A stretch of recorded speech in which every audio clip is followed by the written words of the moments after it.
ជាប្រភពនៃជីវិតប៉ុន្តែនៅពេលដែលយើងធ្វេសប្រហែសទឹកក៏អាចឆក់យកជីវិតយើងបានដែរ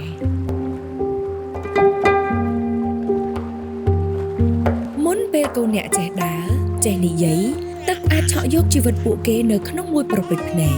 ប្រហែសតែបន្តិចអ្នកអាចនឹងបាត់បង់ពួកគេដូច្នេះសូមធ្វើរបាំងដើម្បីការពារកូនអ្នក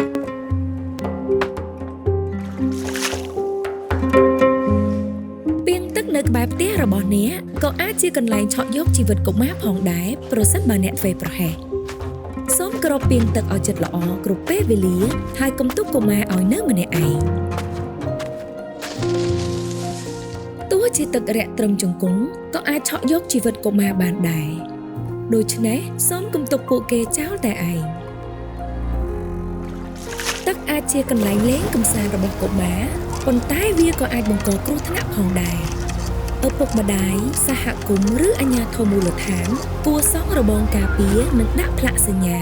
ហើយត្រូវប្រាកដថាទីតាំងទឹកមានសុវត្ថិភាពសម្រាប់កុមារកុមារធ្វើដំណើរតាមផ្លូវទឹកត្រូវពាក់អាវពោងសុវត្ថិភាពឲ្យបានត្រឹមត្រូវជាប់ជានិច្ចឪពុកម្ដាយម្ចាស់ទូកនិងអាជ្ញាធរមូលដ្ឋានត្រូវធ្វើឲ្យប្រាកដថាការធ្វើដំណើរតាមផ្លូវទឹកអនុវត្តតាមបទដ្ឋានសុវត្ថិភាពផ្លូវទឹក